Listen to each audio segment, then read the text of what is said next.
bringing news from a different page.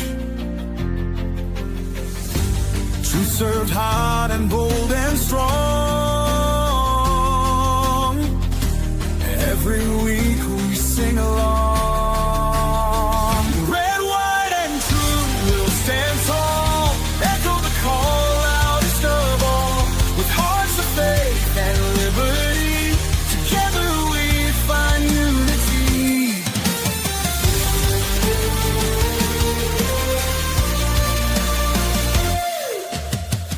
Stories that make you think and pray. A light awaits at the end of day. Guided by the stars and stripes, through the stormiest of nights. Red, white, and true will stand tall. Echo the call loudest of all.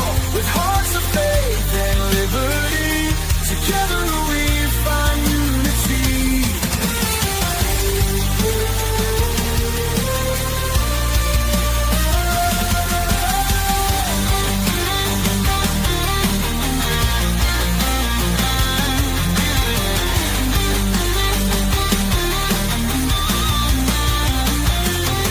When the world feels like a fight, hold your ground, stand for what's right. In the truth we'll find our way. Ed and Ronnie light the way. Red, white, and true will stand tall. Echo the call loudest of all.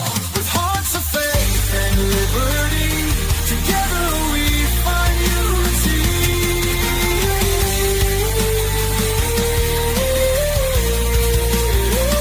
Red, white, and true will stand tall. Echo the call loudest of all. With hearts of faith and liberty, together we find unity.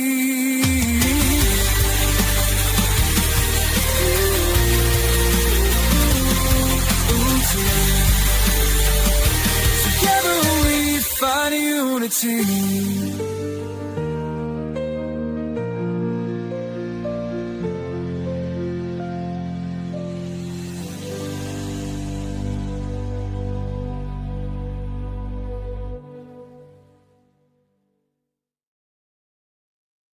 Good evening, everyone. Welcome to Red, White, and True. Say hi, Ronnie. Hello, everybody. How are we doing this fine evening?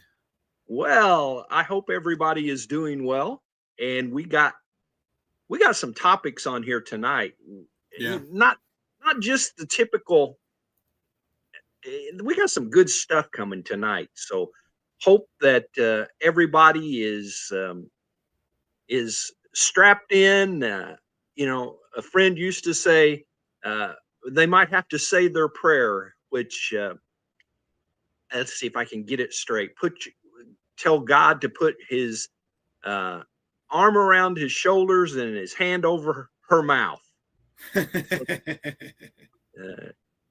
And that would usually be after I would have raised her blood pressure many, many points. So we'll try not to raise your blood pressure too terribly much, but I think it's a possibility. What's going on your neck of the woods? A lot, but nothing. I'm good. Nothing I can't handle. Well, let's it looks like it's kind of a slow entrance tonight, so let me say a word of prayer as we get started. Father, I thank you for the opportunity to be on Red, White, and True. I thank you that you've put Ronnie and I together to do this. And Father, as I prayed earlier, I pray that we will say and do the right thing and that we will make you proud. Help us, Father, to do no assumptions tonight, just to be red, white, and true, not red, white, and assume. In Jesus' name, amen.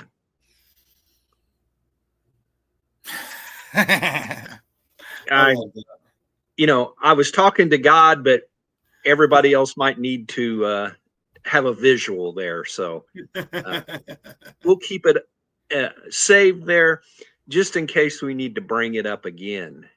And Ronnie, help me remember to a couple times during the night, remind people if something happens to where we get taken off the air, and that has happened before. Yeah, for sure. If we get taken off early, you can go to my page on X, which is Ed Boston Podcast, or you can go to my page on YouTube, which is Ed Boston Ministries. Last time that happened, Facebook shut us down everywhere that we had it going, but X and YouTube both kept on rolling. So when we get more people in here, we will try to remember to do that again. We still don't know why X did that to us. Yeah, I don't know. Don't know what happened. I don't even know if we were being bad that night. Might have. I don't know. Yeah, we might have. Filled with piss and vinegar or the Holy Spirit, but something happened.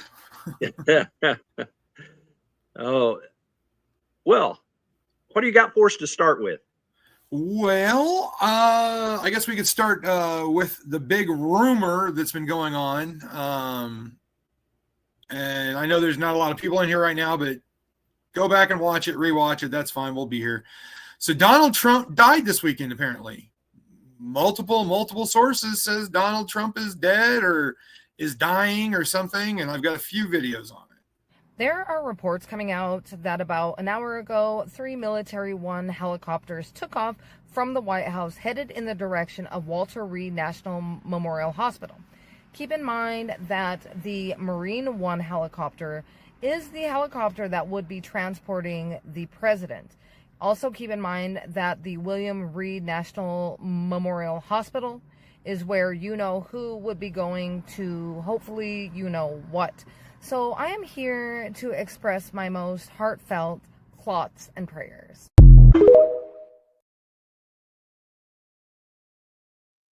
You know what's really crappy is her most heartfelt thoughts and prayers, but what would take you-know-who to hopefully go do you-know-what. And that comment about the most heartfelt thoughts and prayers, that was a smack in the face. Well, we'll talk about thoughts and prayers in a little bit, but we certainly won't be talking about it being sarcastic. Yeah. Sarcastic like she was. Yes. But here's another video. In the past few hours, speculation has spread suggesting that something extremely serious may have happened to President Donald Trump. It all began when the president's official schedule was suddenly suspended. Without any convincing explanation, sparking doubts about his true state of health, Trump, who was recently diagnosed with a delicate vascular condition, had already shown signs of fragility in public appearances. Now the situation has grown even more mysterious. All official commitments have been canceled, and the White House website has stopped displaying future events, fueling suspicions that key information may be hidden from the public. So far, no medical updates or official statements have been released. This absolute silence, instead of calming concerns, has only intensified a wave of speculation across social media, where millions are asking what might really be happening behind the scenes of power. The unavoidable question now echoes. I cut that short. Basically, all it says is somebody had taken a picture of Donald Trump sitting, and his pant legs were kind of up, and you can see his ankles, and they're swollen. Well, he's 78 years old. And then on his hand, there was a large bruising, and it looked like a really bad attempt at makeup or maybe even a bandage covering his hand. And I've got the press briefing, and she's saying, you got to think of how many people that man shakes hands with a day. He's not in the best of health. We're not going to lie about that, but he's not dead. He's not dying. It was Labor Day weekend. But I'll show you what he did do on Labor Day weekend. I could do this all day. I wouldn't mind this job. I like this job. I think I might come back and do it again. Thank you. Look at that. Mr. Look President. at that. Wow. How are you? Thank you, Mr. President. Nice to see you. How you doing? You made it possible for ordinary people like us to meet you. You're not ordinary. I mean, thank you so much You for are not everything you're ordinary. doing. I can see. We pray for you, and you are the type of person we want to be the president. Thank you very much. Thank you so much. So nice. Thank Thank you you. very much. Bye. Yeah, I took a bullet. That's right. Thank you, Mr. President. When you think about it, I guess that's right. Thank you. Thank you very much.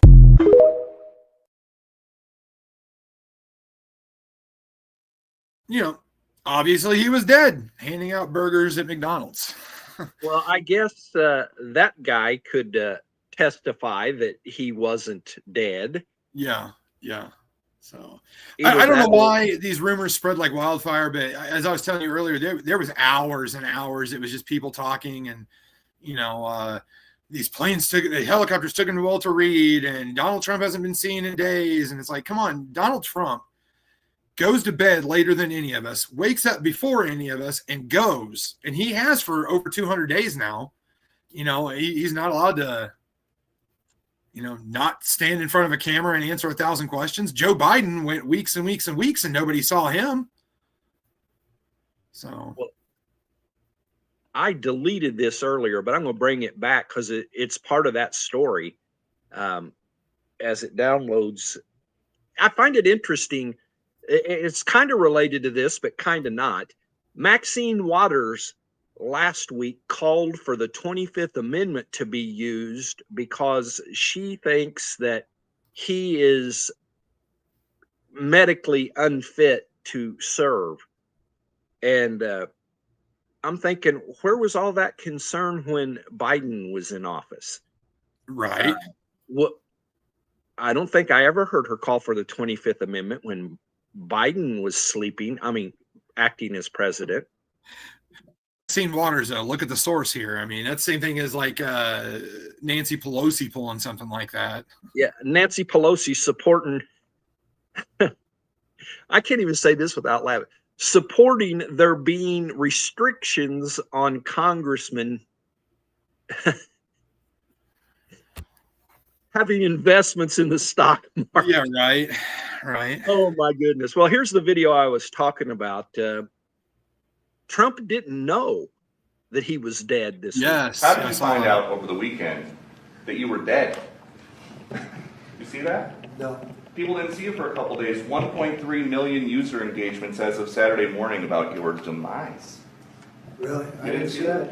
I have heard, it's sort of crazy, but last week I did numerous news conferences, all successful. They went very well, like this is going very well.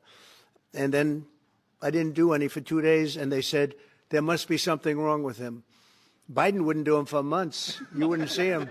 And nobody ever said there was ever anything wrong with him, and we know he wasn't in the greatest of shape. No, I heard that. I get reports. Now, you knew I did an interview that lasted for about an hour and a half with somebody, and everybody saw that was on one of your competitors. I did numerous shows and also did a number of truths, long truths, I think pretty poignant truths. No, I was very active over the weekend. They also knew I went out to visit some people at the club that I own pretty nearby on the Potomac River. And no, I've been very active actually over the weekend. I didn't hear that one. That's pretty serious stuff. Well, it's fake news. It's just it's so fake. That's why the media has so little credibility. I knew they were saying, like, is he okay? How's he feeling? What's wrong? I said, I just left. And it's also sort of a longer weekend, it's Labor Day weekend. So I would say a lot of people know I was very active this Labor Day. I had heard that, but I didn't hear it to that extent. The look on his face, that was Peter Ducey, I believe, that asked the question. And the look on his face, it was kind of like, really? Yeah. I died this weekend? Oh, Lord. Here's what the press brief she said about it in that. I know that many in the media have been speculating about bruising on the president's hand and also swelling in the president's legs. So in the effort of transparency, the president wanted me to share a note from his physician with all of you today. In recent weeks, President Trump noted mild swelling in his lower legs. In keeping with routine medical care and out of an abundance of caution, this concern was thoroughly evaluated by the White House Medical Unit. The president underwent a comprehensive examination, including diagnostic vascular studies. Bilateral lower extremity venous Doppler ultrasounds were performed and revealed chronic venous insufficiency. Recent photos of the president have shown minor bruising on the back of his hand. This is consistent with minor soft tissue irritation from frequent handshaking and the use of aspirin, which is taken as part of a standard cardiovascular prevention regimen. This is a well-known and benign side effect of aspirin therapy, and the president remains in excellent health.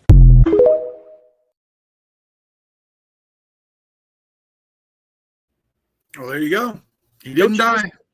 Don't you just find it ironic that those kind of questions have come up, but we didn't hear those questions about Joe Biden? Like Trump said, you know, Joe Biden, you didn't hear from for weeks or months, and nobody can question whether he was dead or not. Well, his auto pin was on overdrive. He didn't have to appear. Yeah. Have you ever seen the movie Dave? It sounds familiar, but I don't know that I have. There's a guy, and he looks just like the president, and he does like car lot openings and stuff like that. And the Secret Service actually hires him to be a body double for the president. Well, that night the president had a stroke and was like incapacitated. And so they hired this guy, Dave, to actually be the president. That way they can control, that way they can remain in power. And, you know, the more and more I thought about Joe Biden's presidency, I'm like, man, that could have happened. Not saying it did. Don't go conspiracy theory, tin hat, you know, red, white, and assume on me. I'm just saying, think about it. Well, I believe that there were conspiracy theories back then about, you know, somebody took a picture and who knows, it may have been AI, but there were certain things about this picture or this video that people were pointing out. You know, well, he looked this way here, and now he look. You know, so we're not promoting. We're not pictures of his promoting ears. His earlobes were attached, then they weren't, or something like that. Yeah, it was. You know, one of the things you have a video, don't you, that says something of, or did you play? It was the first there. In the sarcasm about basically wishing Trump died. Oh yeah. That first girl that you know who, and you know what we hope, whatever she said. But that was the problem. Is yesterday when I was going through them, half the TikToks were saying Trump died and showing proof or evidence, and the other half were going, "Oh well, wouldn't that be a shame?" and all this stupid crap. And it was embarrassing to watch. Well, that's what got brought up to me about an hour or so before we went on the air. I hadn't heard any of the Trump is dead. I actually seen something trending, and I thought it was just a stupid hoax, and I didn't even look into it. But the person that brought it to my attention, that was what their concern was. All of these people that were basically cheering the fact that Trump is dead. Yeah. And we've said this on here before. It's worth repeating that in the 4 years that Joe Biden was president, I'm not saying nobody ever said it, but I don't remember ever hearing a conservative wishing that Joe Biden was dead. No, because we don't do that kind of stuff. We don't wish death on anyone. You know, conservatives don't believe in abortion. We don't want to see any baby die, but for some reason, it's okay and almost socially acceptable for Democrats to do it. You know, like when Donald Trump almost, when he got shot and took his ear off, how many people on TikTok or Facebook said, damn near missed, or damn near got him, or, needed a better shooter or something like that. If the roles were reversed and we said something about that like a Democrat, oh my Lord, can you imagine the backlash? Well, there would have probably been people looking at hate crimes and absolutely, yeah. What else you got? You got something about Chicago, don't you? Well, yeah, I got a bunch here on Chicago. So, as a lot of people know, Donald Trump, cleaned up DC very well, I might add. I think he said that his next sights were set on Chicago, and yet again, it's ignited a firestorm. So far this weekend, 35 people have been shot and unfortunately 5 people killed in the city of Chicago, and Mayor Brandon Johnson signing a sweeping executive order reaffirming that Chicago police answer to him, not the federal government. We do not want to see tanks in our streets. We do not want to see families ripped apart. That's not who we are as a city, and that's not who we are as a nation. This comes as President Trump is reportedly weighing sending in the National Guard, similar to the deployment in Los Angeles this summer when thousands of troops came in to quell unrest during protests after workplace ICE raids in the city. Reporter czar Tom Homan confirming ICE would step up enforcement operations as early as next week. Despite officials saying this is not a part of a broad campaign against crime, President Trump took to Truth Social saying 6 people were killed and 24 people were shot in Chicago last weekend. He better straighten it out fast or we're coming. Illinois Governor J.B. Pritzker reposting it saying Chicago doesn't want you here. We spoke with people who walk the streets of Chicago trying to prevent violence before it happens. We spoke with the Violence Interrupters Executive Director Tio Hardiman. We need a black National Guard because 80% of the killings in Chicago occur in the black community. Provide us the resources, allow us to work with the young people ourselves. We don't have anything against any race, creed, or color. I want to make that clear, but allow us to fix our own problem. Give us the resources.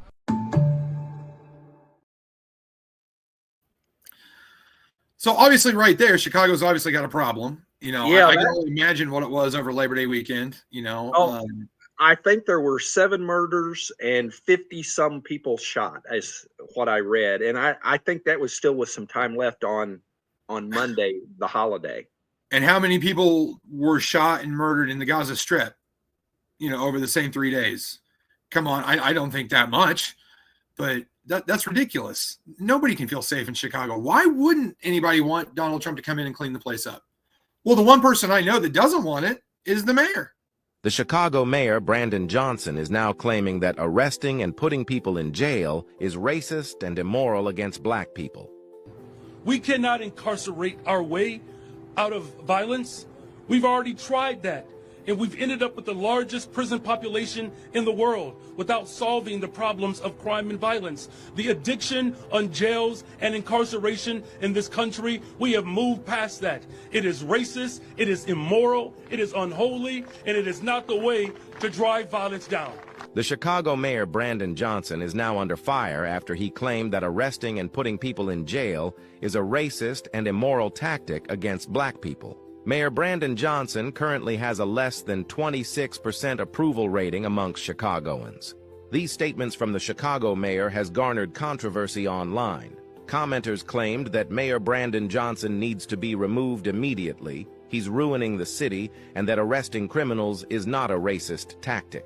But what do you think about the Mayor Brandon Johnson? Is arresting criminals a racist tactic? Let me know your thoughts down below. I mean, that question right there. Do you think arresting criminals is a racist tactic? Well, the black gentleman in the previous video said that 80% of the killing or violence or one of those stats was black on black. So I want to go back to that for a second. I'm all for policing your own, but we're past that in Chicago. Yeah. And I say we as an outsider, but our tax dollars go to Chicago. So I think it's our business as well. And we're past that. If Chicago could take care of it by themselves, and the mayor said it in the second video, we can take care of this ourselves. Well, then what are you waiting on? How many people have to continue to die in order for that to happen? Absolutely. I don't understand how it's racist. I don't understand, they don't want tanks running down the middle of the streets. That's not going to happen. Unless it needs to, then by all means, drop an Abrams. I don't care. But I would think that the security and the safety of your people and your city would be more imperative than Orange Man bad. But that Democrat right there, just like all other Democrats, prove only one thing: Orange Man bad. Yep. So, and I think you got another one, don't you? I do have one more about it.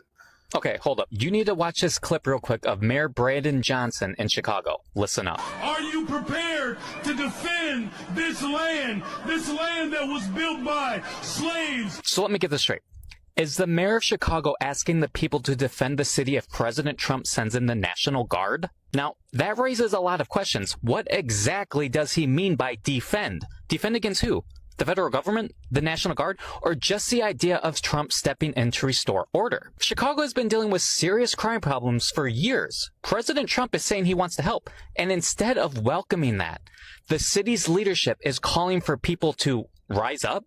Is that what they were doing? Why would a mayor want everyday citizens caught in the middle of this? Shouldn't leaders be working to make Chicago safer rather than setting people against each other? Now, I'm not making any claims here. I'm just pointing out what was said in his own words. And I think the people of Chicago deserve real answers. Is this leadership or is this playing politics with public safety? Have a great day, Patriots.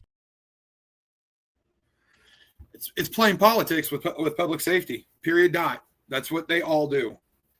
Well, what if the mayor took as much effort on cleaning up the city as he does opposing Trump?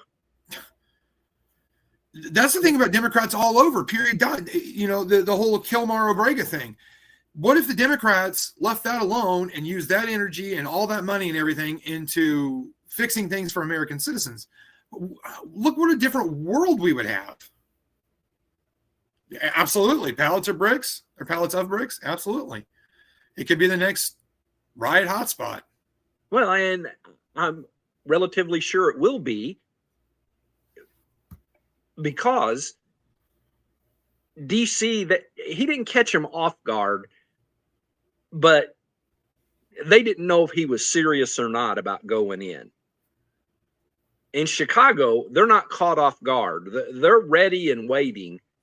And it doesn't that sound horrible? They're ready and waiting for the mayor ought to be the first one, maybe the governor, one way or the other. The governor first, him second, the mayor first, the governor second, whichever way, ought to be number one and number two on protecting the citizens of Chicago. Absolutely. And if they didn't want to protect citizens of Chicago, then the next person up or the next person down should stand up and go, no, you're wrong. This is what needs to take place. That mayor, the current mayor, makes the female that was before him look like a genius. And I didn't know that was even close to being possible. Right. But I did hear, as the election season panned out back then, that he would probably be worse than her. And I thought, well, surely that ain't possible, but it may be. Bill and Tanya have it going on tonight. Cancel all federal tax money to Chicago. And that's what I said earlier about, it is our business because we pay federal taxes. And, they get basically a get out of jail free card. No pun, or yes, a pun intended.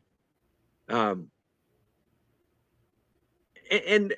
we're still talking about LA, and I seen where a liberal judge decided that Trump had overstepped his boundaries out there. And is that Bill or Tanya? What's your bet? Bill. I'm going to go with Bill. Yeah, I'm thinking Bill too, but it could be, it won't surprise me if it's Tanya. It won't surprise me. Or it's Bill. Yeah, Bill likes to get fired up. Yeah. He's a good old boy. Hell, we all do. I told you folks, tonight's the night. Let's see what I got here.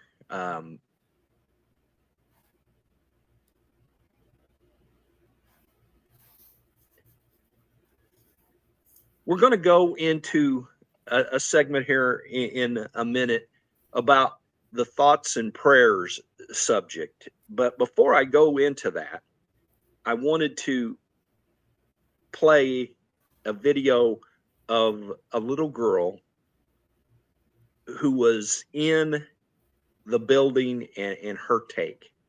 Yeah, one of my friends got grazed in the head by a bullet and in the back of her neck. So, like, I just heard a bunch of, like, bangs, and I thought that it was, like, firecrackers or something.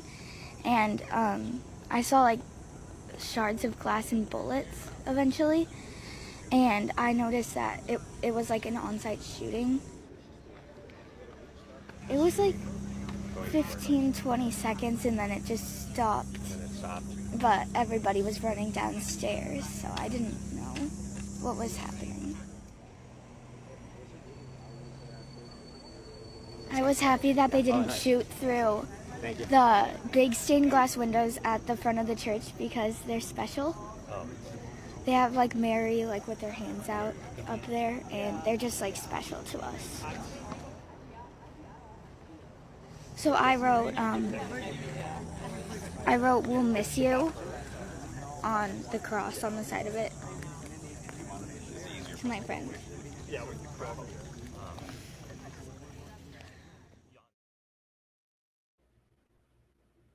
And her entire life will be different. Even being a survivor, her entire life will be different because of that day and that evil. And the reason I went ahead and put that on here was because that little girl needs our thoughts and prayers.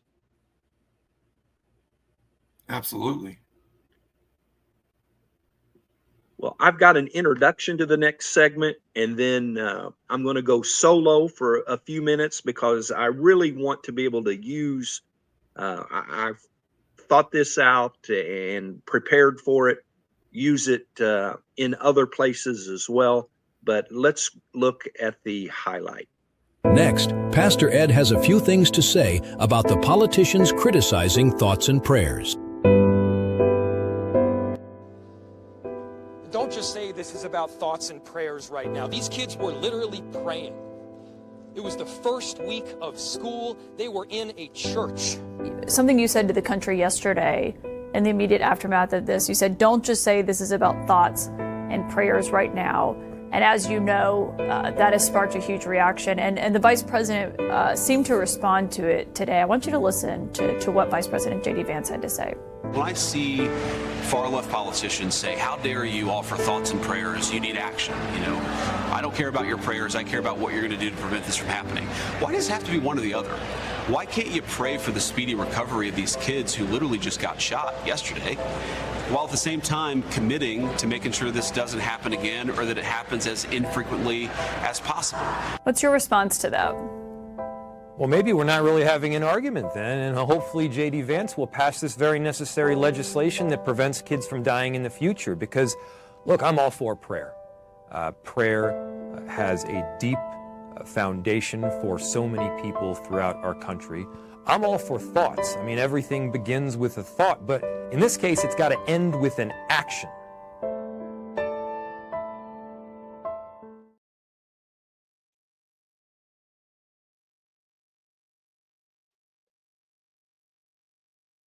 Man,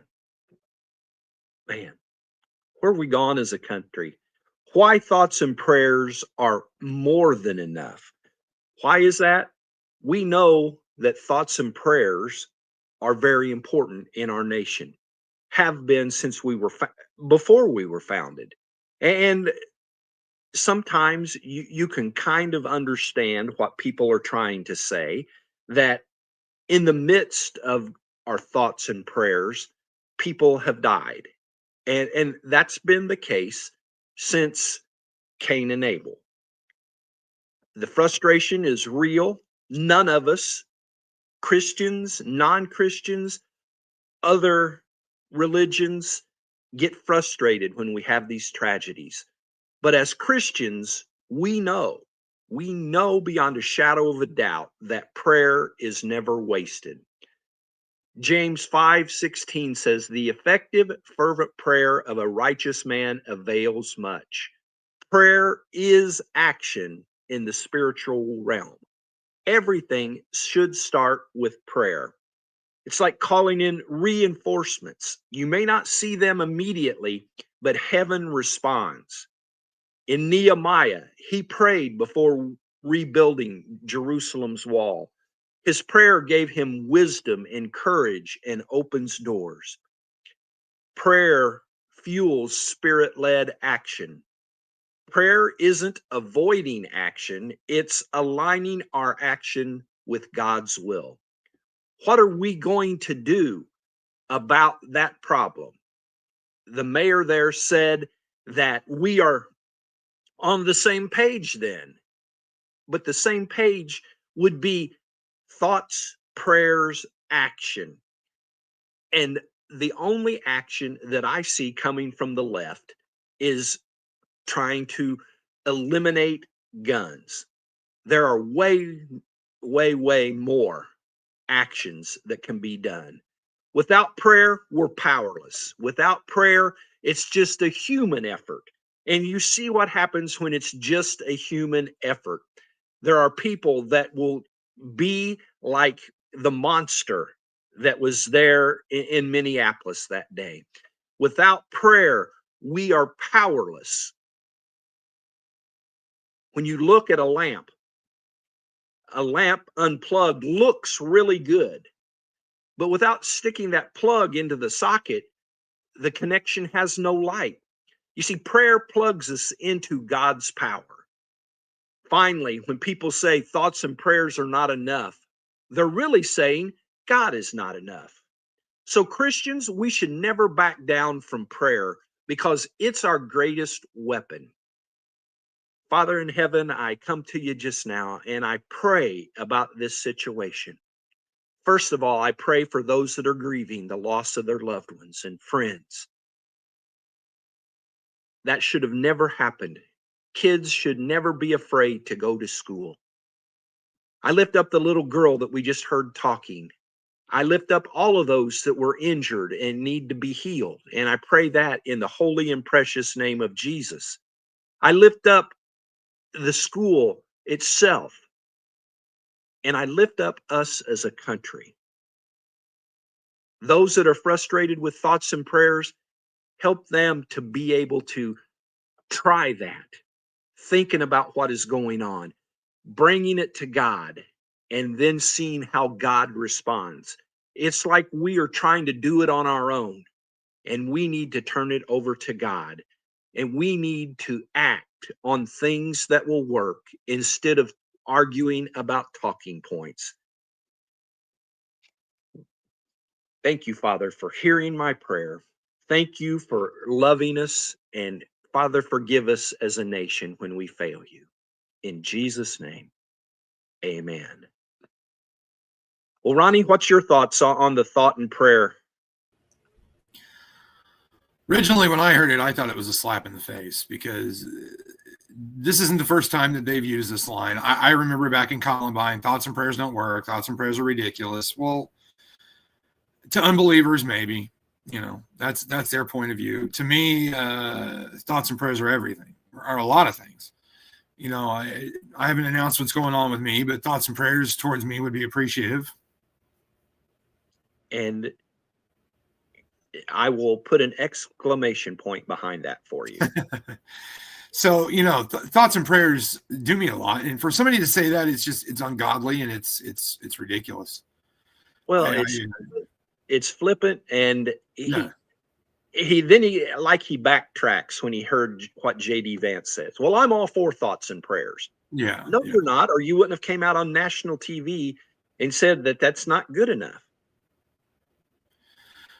To a person who says thoughts and prayers don't work, what they need to understand is they've never either A, experienced a prayer being answered, or B, just have absolutely zero faith whatsoever. And there's been several conversations that I've had with other friends or my mom or you, that's an answered prayer right there. That's an answered prayer right there.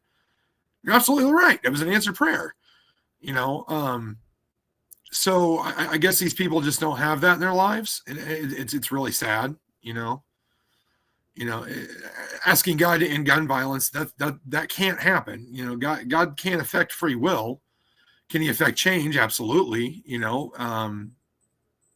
That change needs to come in forms of legislation and our government or something like that.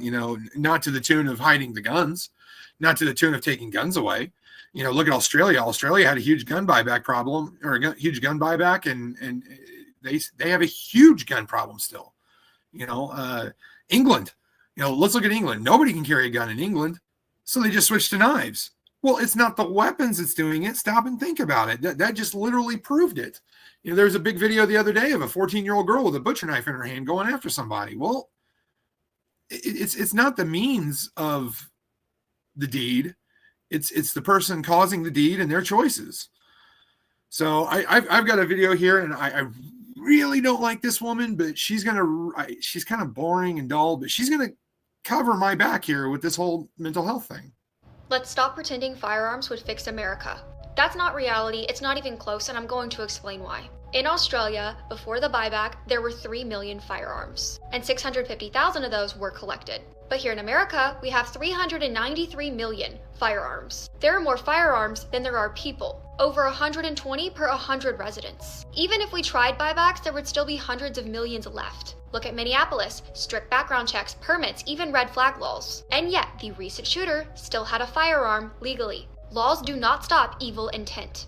And here is a fact, it is not my opinion. Multiple shooters have identified as trans or gender fluid. Denver, Aberdeen, Nashville, Georgia, Iowa, Colorado, Minnesota. That does not mean being trans makes you violent. Straight people commit these crimes too. But we cannot ignore the pattern. At the end of the day, this is bigger than firearms. Murder is already illegal, but people still commit it. Fentanyl is illegal, but we still have a fentanyl crisis. We protect politicians, concerts, celebrities with firearms. Why? Because evil exists.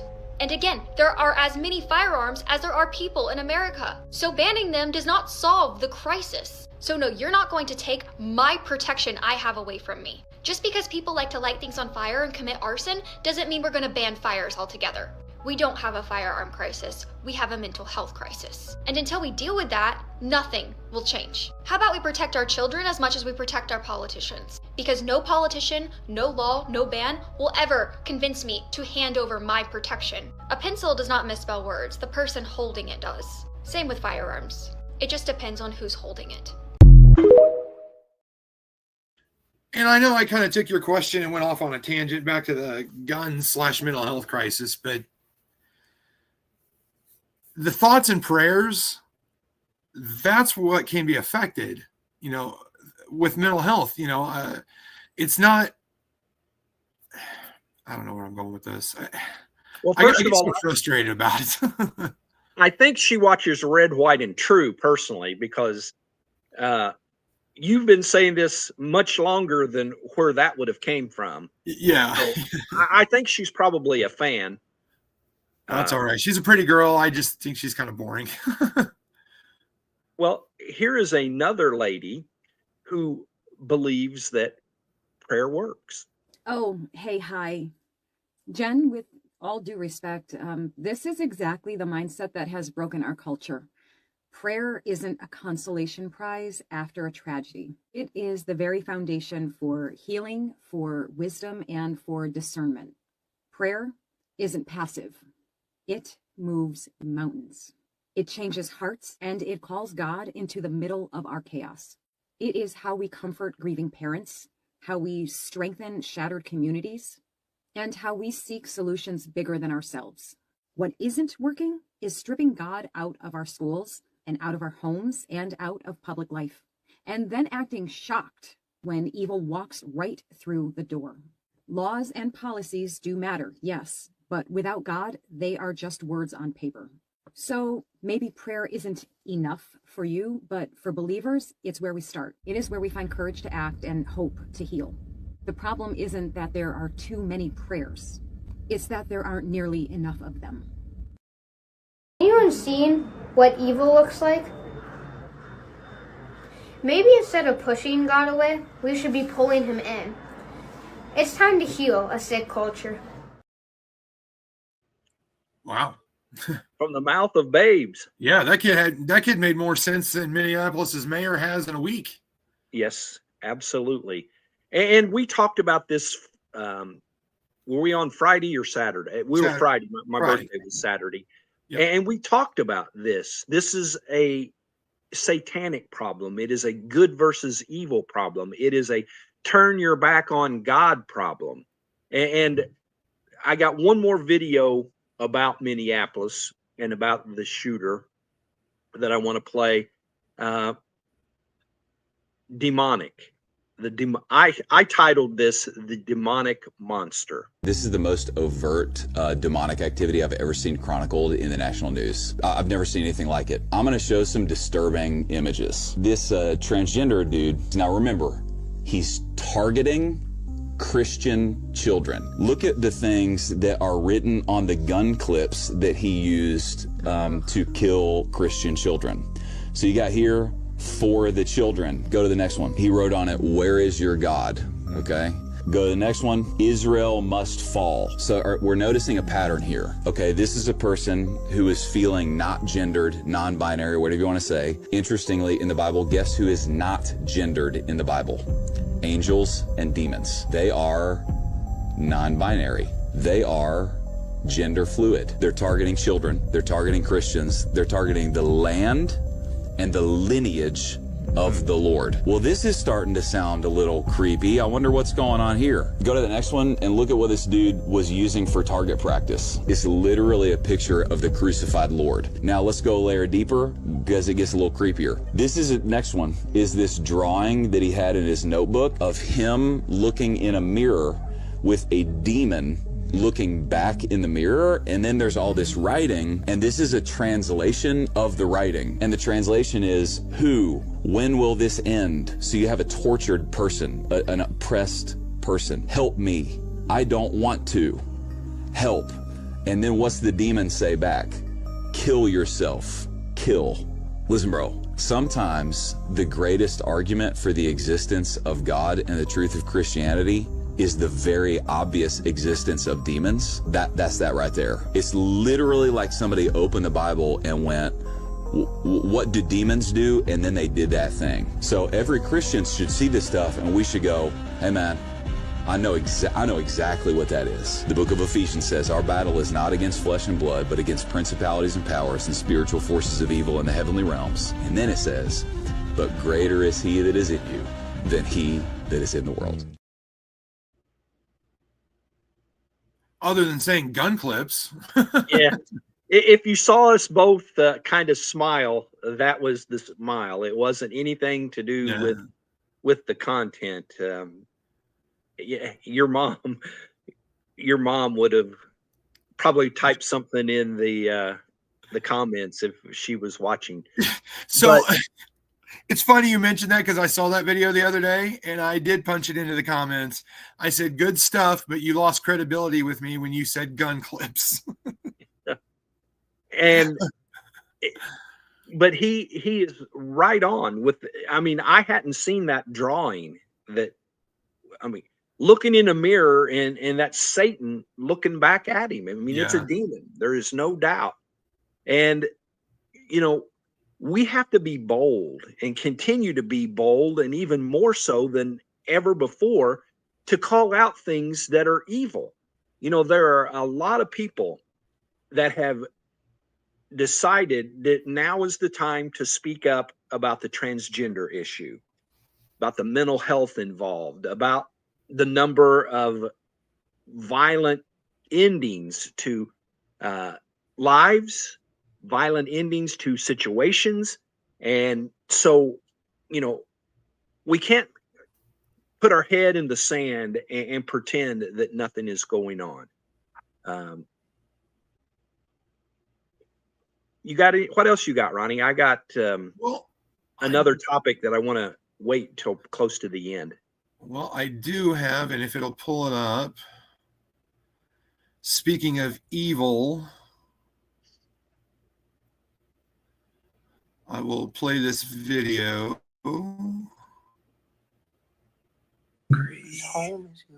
Go out, buy a gun, It's okay to be angry.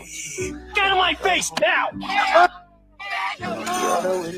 If you try to stop me from going into a woman's bathroom, Excuse me, it's ma'am. be the last mistake you ever make. It is ma'am. Find that anger. Just for those people. Hey! Harness it to do good in the world.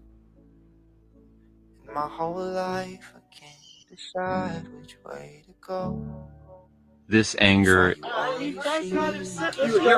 John, man. We can just make a batch and say that someone else. Anger is probably my primary source of motivation.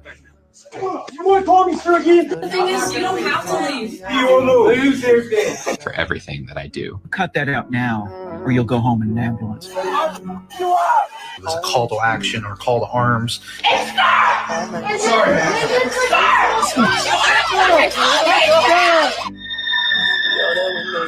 Don't be afraid to show your anger.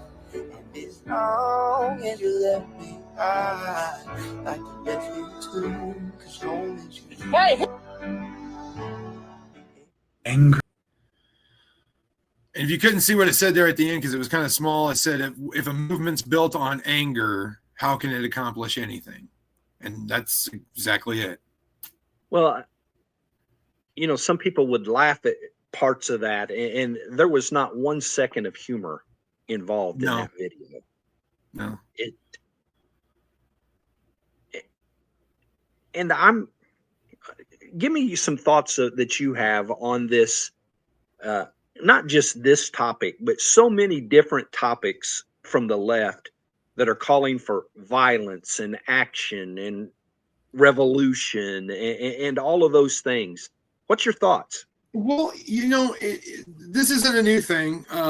This has been going on essentially since Donald Trump's first presidency. The left's called for change or for revolution. That last video that I played was all about transgender people and how if they want to pretend to be something else that they're not, the rest of the world is supposed to pretend about it too. It's all about forming and changing things to how they want it. How Joe Biden always said, well, it's bipartisan this and bipartisan that. Well, maybe, but what really needs to be bipartisan is this country. And bipartisan means we work together, and it's the left has been separating everything. And things like that, if you watch, the left will even turn on themselves. And that's what's really going on right now is the left is starting to eat themselves because they've yelled about everything else, and now they're going to yell about this. It's the division. And we've talked about the division so many times, And I had a video I almost played, but it had some really foul language in it. But it was a guy saying, when is the Civil War going to start? We've got rifles. You guys have flower power. We have handguns. You guys have positive intentions. We're going to show up on the battlefield, and you guys are going to be in drum circles and yelling and dyeing each other's hair purple. And I don't get it. I don't know why. I don't know why it has to be that way. I was always taught that the right needs the left and the left needs the right. You got to see both points of view to have a democracy. But when one side is always right and everything the other side does is always wrong, and vice versa, because it happens on the right to the left too, that's just division. And division is what's tearing everyone apart.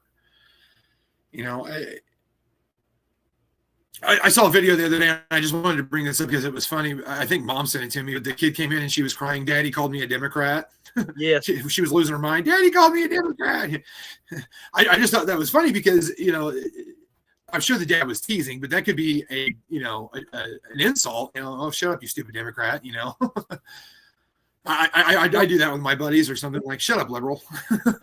Well, we should put that on here just for some comedy relief at certain times. Boy, time has flown by. It's almost 8 o'clock, and I've got one more major topic that I wanted to talk about. We've not talked about Israel a whole lot lately, and I don't really know how to emphasize enough the prayer that needs to go out, and it's kind of become a backseat topic because it's gone on for so long. I mean, we're coming up on 2 years here next month. But there is an issue with this girl, and let's see what it says. Ray's on the ship again, sailing through the foam. With the wind in her hair, she's far away from home. The waves are dancing low as the girls start to cry. Oh, the ocean's calling, it's just her and the sky. Yo ho, yo ho, let the sailors sing. With a jig and a jib, hear the joy that we bring. Failing Palestinians and all oppressed peoples of the world. Personally, I am terrified of how people can go on with their everyday life, accepting this genocide, watching a live stream genocide on their phones, and then pretend like nothing is happening. Palestinians have been dehumanized to such an extent that they are only spoken of in terms of numbers and UN resolutions. Arg, mateys, let's go back to Ed and Ronnie to discuss Greta's latest sea voyage.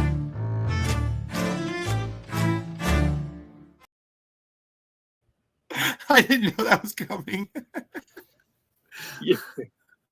Well, we get so many things submitted, and I meant to point out, if you were around for about the first little over a minute, you saw Ronnie and I dancing. Yes. Except someone submitted an AI generated Ed and Ronnie dancing. I don't know about you, but I know that if anybody knows me, they know I don't dance very well. And me either. I don't know, that would have, well, that was kind of like a white man version of dance. And but Greta. You know, here's my thought. That flotilla of anywhere from 20 to 50 boats, ships, whatever, is loaded with celebrities. It's loaded with activists, and it's more of a media event and PR than it is a serious humanitarian mission. We know that they are not going to get through to Gaza. First of all, if you want to do something of that nature, you don't shout it all over the world. They couldn't get by Israel to begin with, but if they really wanted to get genuine aid in there, there are plenty of ways to do it. And we could talk, for a long period of time about how aid is going in there. But this flotilla is designed for headlines. It's not for helping the people in Gaza. And Greta, she is not a leader. She's been portrayed as the face of activism. And to me, she's a pawn for bigger political movements. She was focused in the beginning on climate change. That she spoke at the United Nations, and she was a little girl when this was going on. And I remember talking with a friend of mine about how she has no clue what she's talking about. She was a cute little girl that could get people's attention, but she was being steered by other people. And now she's gone on to the Palestinian issue, Ukraine, Armenia, where other people can just steer, and people think that she's an expert, and she is in no way an expert. It's a celebrity stunt factor, in my opinion. So, they could do things like work with groups that are working in Gaza, that are getting aid in there. They could, what else could they do, Ronnie? There's a lot of things they can do. It's all for show. What they're doing now is all for show. I had several videos a couple weeks ago, and I keep seeing them. Israel has thousands of pallets waiting on UN trucks to come in, thousands of pallets of aid waiting to go in. They're just waiting on UN trucks to come and deliver it. And they keep going around once a week and showing, and these things are just rotting out in the sun, and these pallets are being destroyed and stuff. So, you know, this whole flotilla with Greta Thunberg or whatever, it's all for rah show. What they need to do is get some trucks, go to Israel, get all that aid and send it over. She showed it was baby formula, food, diapers, you know, clothing, bedding, stuff like that. But again, they don't like Israel. You know, Israel is just like Orange Man bad, and they'd rather do other things, I guess. I don't know. I wish that the left would put that kind of effort into solutions. And, you know, we talked about putting that kind of effort into many different things, but I don't think the left really are after solutions. No. I think they are after causes and headlines and publicity, and always with the backdrop of Orange Man bad. You know, I'm sure that if you listened very long, they would complain about Trump supporting Israel. I wish that the left would have a flashback to, let's see, today is the 2nd, to about 23 months ago. Have a flashback to these heroes of Hamas raping babies, cutting people's heads off. You know, had that never happened, Israel wouldn't be in Gaza. It just wouldn't. They wouldn't. Israel was willing to take all of the crap that Hezbollah, Hamas, ISIS, all of those, you know, they fought a 7-front war. When has that ever happened? And Israel has kicked butt during the entire time. But Israel was willing to go ahead and take what they were getting from all of those places until October the 7th. And at some point, you just got to put your foot down and say, enough's enough. I mean, in World War II, when they attacked Pearl Harbor, we said enough's enough. We tried to stay out of World War II. But at some point, enough's enough, and you have to act.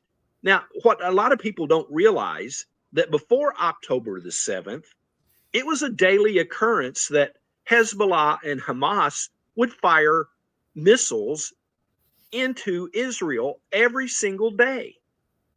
That people may not realize that, but that's what Israelis went through as part of their daily life. And, you know, Israel has done things like warned them in advance that they were attacking certain neighborhoods. They've dropped pamphlets that says you need to clear out. They've gone way above and beyond the call of duty on keeping civilians safe. And what has Hamas done? What are they still doing? Using them as human shields, telling them they can't evacuate. Right now, Israel is planning to totally engulf Gaza City. I mean, in a way that they've not done in any other part of the war. They're going to shut Gaza City down, eliminate all of the terrorists, and then move forward after that. They are trying to get, I think it's close to 1 million people evacuated, and Hamas is making it difficult for those people to evacuate because they want them for human shields.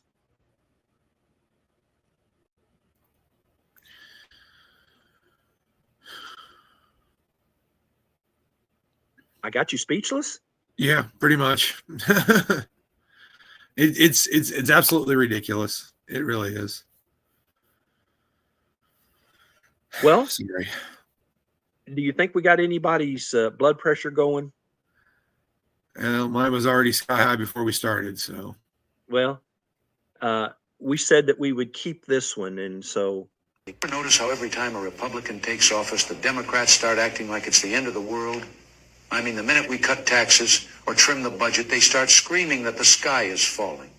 Now, don't get me wrong. I admire their consistency. If the stock market surges, they say it's just helping the rich. And if it crashes, they say, yep, that's what happens under Republican leadership. And don't even get me started on foreign policy. A Republican president could be shaking hands with world leaders and signing peace deals, and they'd say, it must be appeasement. But the minute there's tension overseas, they rush to the nearest camera like it's Black Friday saying, see, we told you the world would catch fire if he was in charge. Listen to this. I've always said, it's fine to disagree on policy. That's democracy. But if your best shot at winning is hoping the American people lose, Listen. well, maybe you're in the wrong country. Right. Damn right. That's my political hero right there, Ronald Reagan. He was my commander-in-chief. I'll brag on that till either I pass on or have Alzheimer's or, can't remember it or whatever. Boy, and Bill or Tanya once said, spot on. President Reagan was spot on. And he was about so many different things. And what he said back there in the 1980s is as good today as it was then. Maybe even more so than it was during his time. Say goodnight, Ronnie. Well, good night, everybody. Thank you for being here. Really appreciate it. Who knows when you'll see us again? We'll commit to next Tuesday, but you just never know when we'll pop up. So take us on out of here, Ronnie. Well, like I said, we'll see you Tuesday, if not sooner, in case something else goes on. Lord willing, and the river don't rise. Thank you for being here. We'll see you next time, and go out and do the right thing.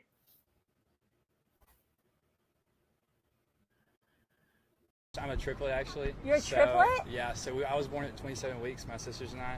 She had the option to abort the third baby, which was me, in order to keep the lives of my two sisters. And she's like, if it's the Lord's will for him to live, he's going to live. And if not, that's up to God. Thankfully, she chose not to, and that's why I don't support either. So You just made like the most beautiful pro-life commercial ever. I'm a triplet as well. You're a triplet too? My mom What's going on in got two Birmingham? triplets right here. How, like, statistically, how does that happen? My mom had the option of aborting us or saving her own life. She chose to have us. And so my mom was sick for a while. I was also sick, but I'm pulled through. I'm here. We were born early, 3 months early, so we were little babies. How was your mom? My mom's fine. She's like thriving. Like she's dope. And so I also don't agree with abortion because of that, and also just like my faith. I'm a Christian. So Brandon and Clay are both triplets. We met through mutual like, friend. You should we're have both a triplets. T-shirt like we're triplets Yeah. and see how long people are like, oh, wait a minute. Maybe not the same You mom. can't see the resemblance. Yeah. We're obviously related. I love it.